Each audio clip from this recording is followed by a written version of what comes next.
1950 से शुरू हुई एक कंपनी जिसने देखते ही देखते 2020 तक दुनिया में कैसे लहराया अपना परचम। देश ही नहीं विदेशों में भी कई कंपनियां स्थापित की। आज बात एशिया की सबसे बड़ी एल्युमिनियम कंपनी हिंडाल्को की। आज के दौर में जो कंपनियां बड़ी बनी हैं, उनकी कहानी में बड़ी सादगी होती है। हिंडाल्को की कंपनी की कहानी भी एक ऐसे शख्स से जुड़ी है जो हमेशा के लिए अमर हो गया। नाम था घनश्याम दास बिरला।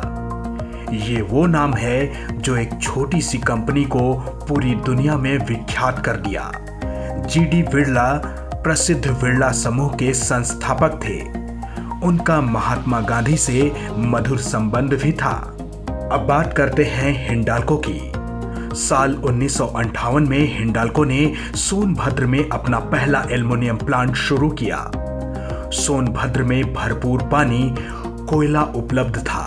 पूरा इलाका जंगलों से पटा पड़ा था। आबादी के नाम पर महज चंद लोग। रेणुकूट में इंडस्ट्री की शुरुआत हुई।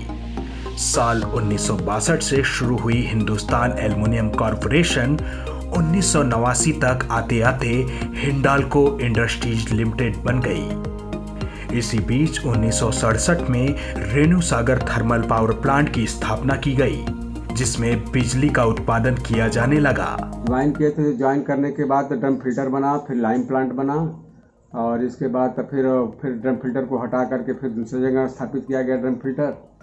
और डाइजेशन का विकास हुआ, पीपीटी का विकास हुआ। पहले जो है कि केवल एक लिफ्ट थी, अब इस बार 3 लिफ्ट हो गई। पहले जो है किरण के थ्रू जो है कि पाउडर को सुखाया जाता था, अब कैल्साइनर के थ्रू सुखाया जाता है।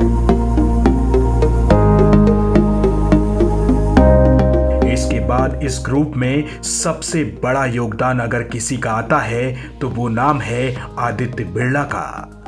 आदित्य ने कोलकाता से अपनी औपचारिक शिक्षा प्राप्त की और फिर सेंट जेवियर्स कॉलेज से विज्ञान में स्नातक किया।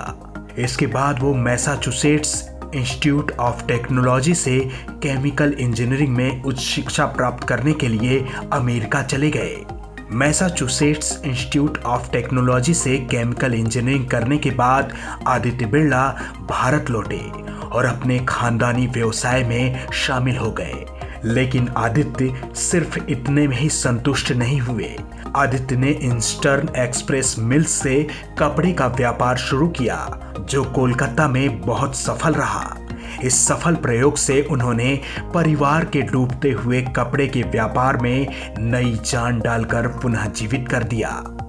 और दूसरी तरफ 11 फरवरी 2007 में हिंडाल्को ने हिंदुस्तान की सबसे बड़ी aluminium rolling company Novelis Inc और एवी मेटल्स इनको खरीद लिया, जिसने दुनिया भर में हिंडाल्को को एक नई पहचान दे दी। यह टाटा समूह के बाद दूसरा सबसे बड़ा भारतीय कंपनी का इन्वेस्टमेंट था, जो कनाडा और नॉर्थ अमेरिका में किया गया था।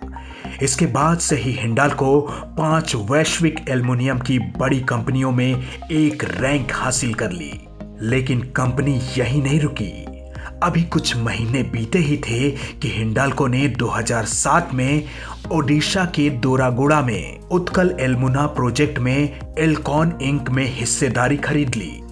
अप्रैल 2020 जब दुनिया मंदी के दौर से गुजर रही थी, तब हिंडाल्को इंडस्ट्रीज ने अमेरिका स्थित एल्युमिनियम रोल्स उत्पादन निर्माता एलिस कॉरपोरेशन को भी खरीद लिया। हाई एंड एरोस्पेस सेगमेंट में हिंडाल्को की एंट्री एलरिस कॉरपोरेशन में हो चुकी है।